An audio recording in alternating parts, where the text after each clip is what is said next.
Eu nasci e fui criada na Igreja Católica, porém, na minha adolescência, eu abandonei a minha igreja e me converti na Assembleia de Deus e virei evangélica. Por lá eu permaneci por muitos anos e eu não acreditava em Maria. Eu não acreditava na santidade de Maria. E eu permaneci na igreja evangélica, namorei, noivei, casei, engravidei. Meu filho nasceu e ele teve todo um ensinamento religioso dentro do ensinamento evangélico, portanto, ele não conhecia Maria. Quando meu filho fez 3 anos, eu fui diagnosticada com câncer. E um tratamento muito difícil para mim, para toda a minha família.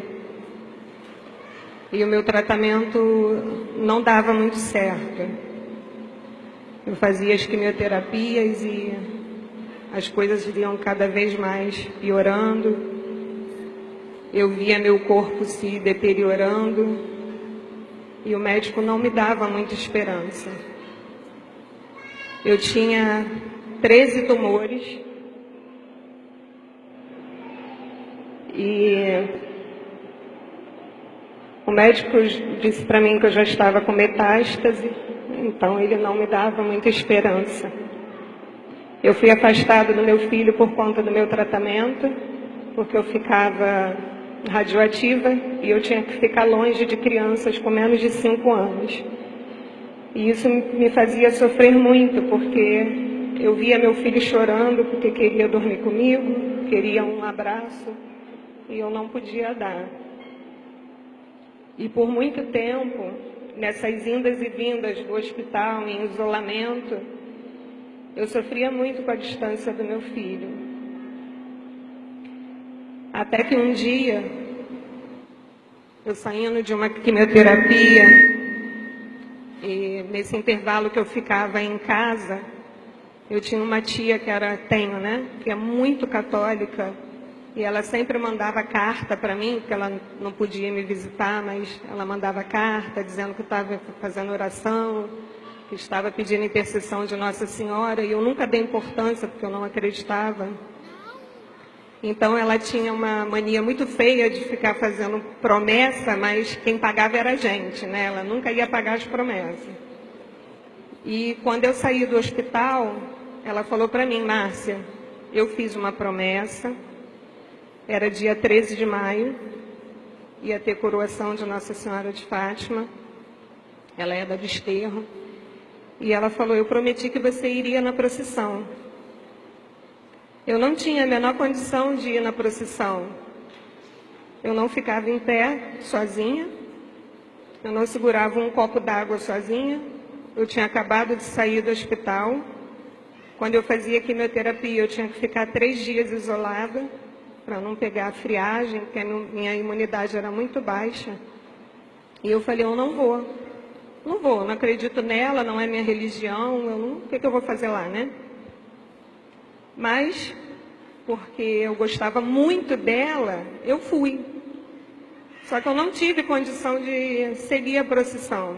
Então eu fiquei sozinha na igreja, aguardando Nossa Senhora chegar. Só que o meu filho, ele quis ir com ela, ele seguiu a procissão, ele já estava com uns 4 para 5 anos, ele seguiu a procissão com ela, a gente participou da coroação, eu vi tudo direitinho, e ao final da coroação a gente ia ter, igual hoje, né, as barraquinhas, né, com as comidinhas, e a gente ficou ali sentada, né, na festinha, e meu filho solto brincando, né, na festa. E tinha um andor de Nossa Senhora, como está aqui hoje, né? E meu filho mal sabia falar, mas em um momento da festa ele chegou até a mim e falou assim: mãe, quem é ela? Aí eu falei: a Nossa Senhora. Aí ele falou: o que ela é? Eu falei: mãe de Jesus. Ele nunca tinha ouvido, teve ensinamento sobre a Nossa Senhora. E aí ele disse assim, ela falou comigo. Aí eu falei assim, quem? Aí ele falou, ela. Aí eu, diante da minha incredulidade, né, falei, olha, Felipe, eu não gosto muito dessas coisas. Se alguém mandou você fazer isso, você me fala, porque eu não acredito nisso, eu não gosto dessas coisas. Isso é coisa de gente beata. E ele falou, mãe, ela falou comigo. Ela mandou você ir lá que ela vai te curar. E eu tenho testemunhas disso, porque na minha mesa tinha mais ou menos mais 6, 8 pessoas sentadas. E eu não queria ir, porque eu acreditava que a gente não podia ficar adorando imagens, venerando imagens. Eu não acreditava na santidade de Maria. Mas quando a gente tem um diagnóstico de morte, algo nos toca. O desespero me tocou. E eu fui até o andor de Maria, olhei para a imagem e falei assim, olha, eu não acredito em você. Eu nem acredito que eu estou conversando com uma imagem. Mas eu estou aqui. Se a senhora realmente existe, eu não vou pedir para você a minha cura, porque eu sei que eu não vou ficar curada. Mas eu prometo para a senhora que eu vou entregar o meu filho para você. Você vai criar meu filho. E eu batizo ele na Igreja Católica. E aí, eu fui para casa.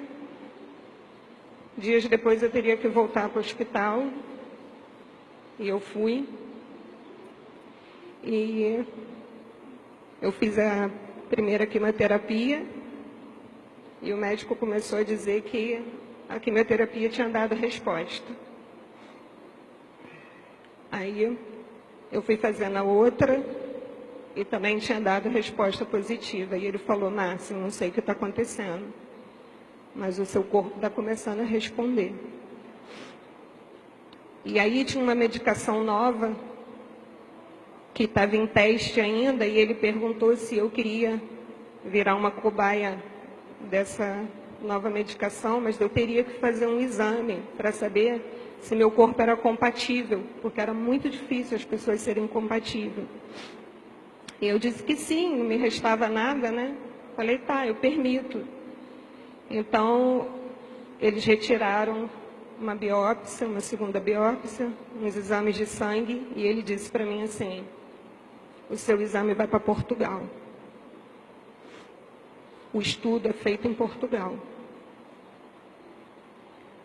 E quando o resultado do exame veio, ele falou, Márcia, você é compatível. E eu pude receber a medicação. E com tudo isso, tudo começou a dar certo. E eu comecei a frequentar a Igreja Católica, porque o meu filho dizia, mãe, eu não quero mais ir na sua igreja. Eu quero ir naquela lá, da minha tia. E eu comecei a ir na igreja. E aí, eu sem dizer nada, um dia eu estava aqui na missa, na verdade no encontro do Maranatá, e o padre Denilson, nem conhecia ele saiu da sacristia e veio falar comigo, olha, o seu filho foi lá na sacristia conversar comigo. Ele pediu para mim batizar ele. E eu fiquei sem saber o que fazer. E eu falei, padre, eu vou marcar direitinho com o senhor. Ele falou, não, eu vou batizar ele amanhã, numa segunda-feira, à noite. Eu nunca tinha visto, mas ele foi batizado numa segunda-feira à noite. E o que eu tenho para dizer para vocês é que muitas das vezes a gente olha uma imagem, a gente vai numa procissão, e a gente não fica perceptível às coisas que estão acontecendo espiritualmente. Eu queria pedir para vocês que vocês realmente crescem, vocês crerem que Nossa Senhora está presente aqui. Porque esse não foi o único sinal que ela me deu, que ela está presente na minha vida. Hoje, já fazem 6 anos que eu estou aqui, curada em nome de Jesus. Eu vou ao médico todos os meses, fazer os exames de rotina, e está tudo normal. Hoje, eu tive a glória, a honra de ver o meu filho sendo convidado para ser o pastorinho, fazendo o papel de Francisco na procissão. Isso me emocionou muito. Eu quero pedir para vocês não desistirem, não se enfraqueçam, não olhem para essa imagem e fiquem só acreditando que ela é só uma imagem. Realmente, ela é só uma imagem. A imagem cura? Não. Mas no momento que vocês se converterem, e que vocês crerem, e chegar para ela, e entregar todo o seu coração, porque a única coisa que te resta é entregar todo o seu ser, todo o seu coração, e realmente converter, vocês vão ver os milagres acontecerem, assim como eu vi. Muito obrigada.